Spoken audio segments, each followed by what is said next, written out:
The Case for Christ is an adaptation of the book of the same name, but really it's the real-life story of Lee Strobel, at least a dramatized version of Lee Strobel's faith journey, in that he started out as an atheist journalist, and through investigating the claims of Christ, specifically about the resurrection, found himself on a journey to faith. And that is the story of this movie. Because of the nature of this particular movie, and because I am a Christian, I'm going to review this a little bit different than normal and a little bit more kind of freeform with less cuts and less formed thoughts and more just kind of open-minded. If you've followed my channel at all, you probably have heard me talk a little bit about Christian movies, and that's to say that I'm not particularly a fan of most Christian movies for the simple fact of the matter is that they're very much just like propaganda pieces and not great filmmaking. They don't tell compelling stories. They don't tell real stories. They feel very forced, fake. They use a lot of gimmicks a lot of the times, whether that's kind of putting in Christian bands needlessly into them, melodrama, portraying non-Christians like cartoon characters.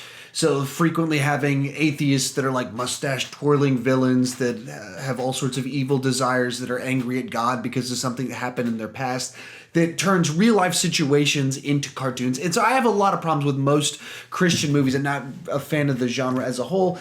And so when I heard they were turning The Case for Christ into a Christian movie, specifically from Pure Flix, who's made a lot of the Christian movies that I would criticize heavily, I was very skeptical of it. The Case for Christ is a book that I've read several times. Actually, it's by Lee Strobel, the person I mentioned before. And just 2 or 3 weeks ago, I finished listening to an audiobook of one of Lee Strobel's other books in the Case for series, The Case for a Creator, that's read by Lee Strobel. So I'm quite familiar with his works and his story and his faith journey. And I was very skeptical of how you turn a book that's all about him interviewing people about historic information, philosophical arguments, medical information. How do you turn that into a movie? And this is not an adaptation very much of The Case for Christ so much as it very much is Lee Strobel's real life story and a character study of Lee Strobel. I don't know how true to life it is and how much it's dramatized to communicate the idea of life change, but that's really what this movie is. It's a character study of dramatized Lee Strobel. And it certainly lines up in the general sense of my understanding of his actual life story based off of the books of his that I've read and interviews and documentaries that I've seen him in. So with all that said, I preface this by saying I am familiar with the book, The Case for Christ, and I'm a fan of it. I've given it out to people. I've actually taught the material within it to students on many occasions. And as a non-fan of Christian movies, I would say that this is an example of what Christian movies should be, which is attempting to tell real stories, not made-up stories. Actually go to real people, tell their actual stories, their actual journeys, and that's useful, that's interesting, there's a truth to it. And so with all that said, I found this to be a good movie. So to talk about the specifics of it, why is this one better than most Christian movies? What kind of works about it? Well, right off the bat, the actual kind of production design, it's set in the year 1980 when these events actually transpired in Lee Strobel's life. So it's set in 1980 and it feels like you're in 1980. And you don't feel like you're on a set. It doesn't feel out of place. It feels like you're in an actual time and an actual place. In a lot of all the little details of it match, whether it's the cars, the fashion, the hairstyles, even when they do wide shots of the city and the color grading of it, all of it gives the feel of 1980. Along the same line, someone is that, because I worked in church world, well aware of church situations and know a little bit about the church he was affiliated with, Willow Creek, that it lines up specific details of what things look like, where they would have been meeting at the time, and they just put thought into the actual details of setting this in a real place and time. So right off the bat, it just feels like a better production than most Christian movies in that there's an actual production to it. Likewise, the cast of it does a really good job, and there's a lot of faces throughout the whole movie that you actually recognize as legitimate actors, and some of them still working today, some of them more little people a little bit less familiar to today's audience, but a spectrum of real actors in this, in particular, like the lead character or lead actor playing Lee Strobel in it.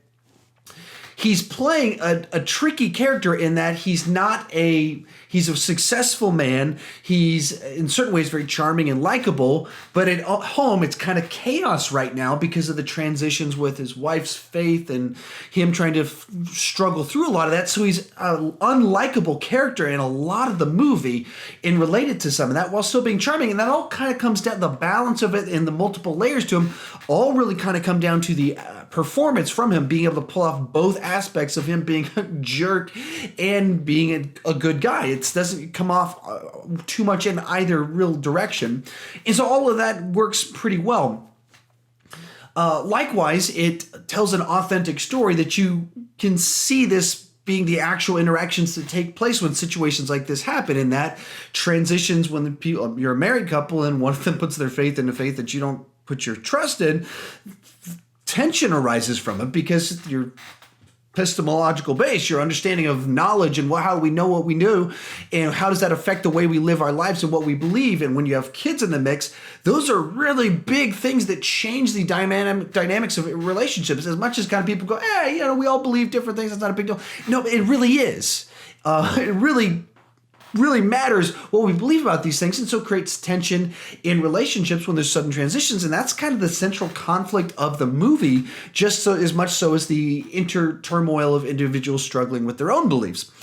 And so all that works really nicely in the story, and it's kind of compelling as someone that goes into these pretty skeptical, and my cringe factor is pretty high for the most part. I mean, it told a story well, and it told it in a way that captivated our emotions.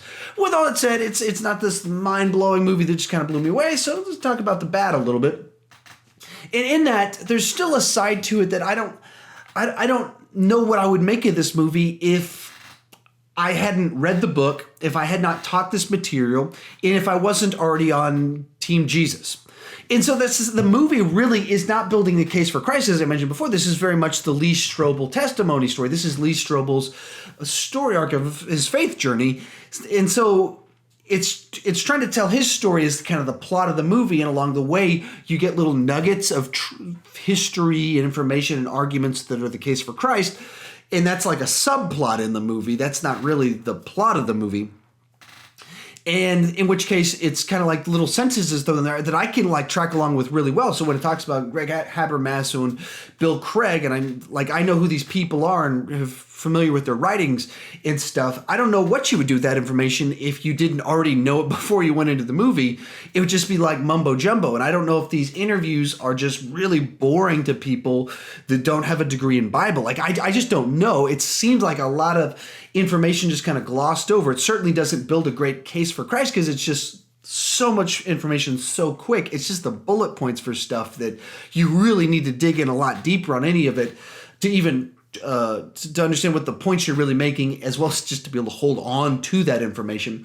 So that's a little bit of a tension within the movie of it's trying to convey information while it's really trying to tell this guy's story, and they don't necessarily mesh all that great. As well as there's a struggle in these types of stories that at a certain point in time I just don't even know how to interpret some of the when you start having conversion moments in movies and things like that just come off very odd in a movie. Is they're conveying things that really happen all the time in people's lives where they have conversions of faith and the moments, but it's always so personal and intricate to like when it feels, how do you write a scene like that feels real, even though they're real moments that happen all the time?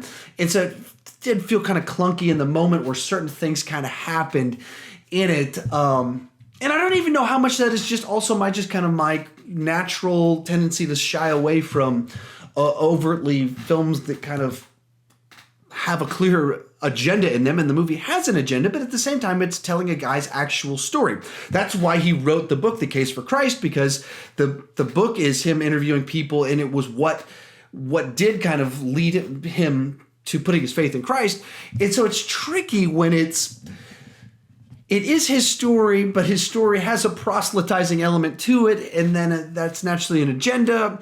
And so it didn't all go smoothly for me, but as compared to every other Christian movie, I mean, this is as smooth as can be compared to everything else.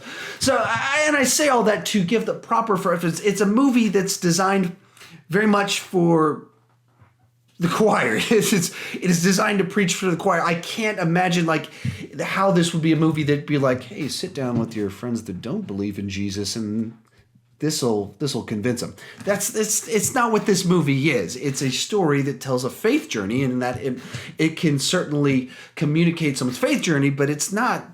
The movie does not build the case for Christ. And the book itself does a much better job of that. If you would like to give something to read along with someone, that would do that job far better. But as for telling a story of a character study, it does that pretty well. And especially just kind of in giving some commentary on Christian movies in general, as I said earlier, this is what they should be looking to do, is take actual people's faith journeys and tell their faith stories. Don't make up stories about concocting scenarios of people's conversions and telling rapture stories about the end time. It seems odd to me to do that when there's so many real life stories to tell. So many real life events to tell from a Christian worldview that are authentic because they're true, because they really happened. Tell those. Do those. Make stories like this one right here.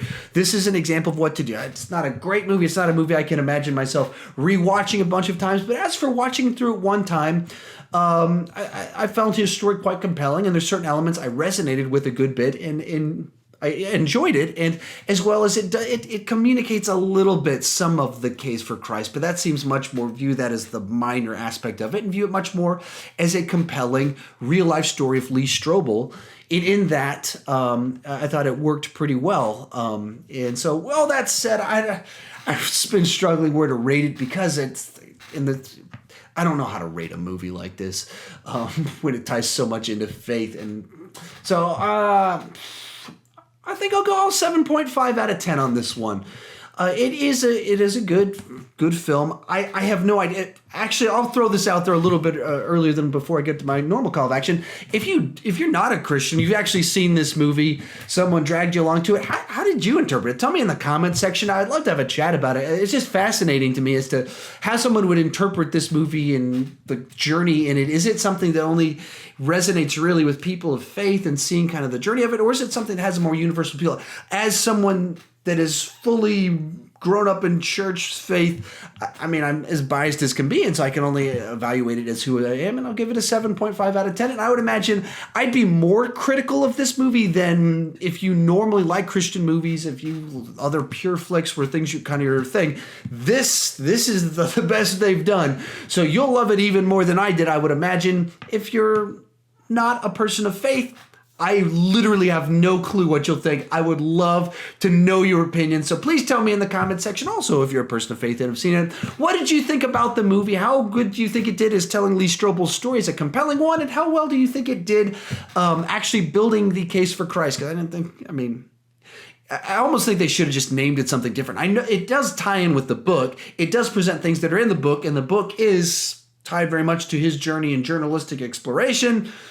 But really, it's the Lee Strobel story. It's not building an actual case for Christ. Anyways, those are my thoughts on that. With all that said, if you're new to my channel, please consider clicking that subscribe button. I talk about movies, talk about TV reviews from time to time, movie news. I got this thing called Masters of Movie Trivia, where I have a movie trivia competition with some other YouTubers where we talk movie trivia. We don't talk movie trivia. We compete to see who is the master of movie trivia. We've got 2 episodes up on that, and pretty soon we're going to have a 3rd and 4th episode finishing out kind of the final. So that's some fun stuff I've been working on. But anyway, I don't want to just talk about movies. I want to talk about movies with you. So please join us in the comment section below. Tell me what you thought about the case for Christ, whether you're a person of faith, especially if you're not a person of faith. I would love to hear your opinion on it. With all that said, thank you for watching.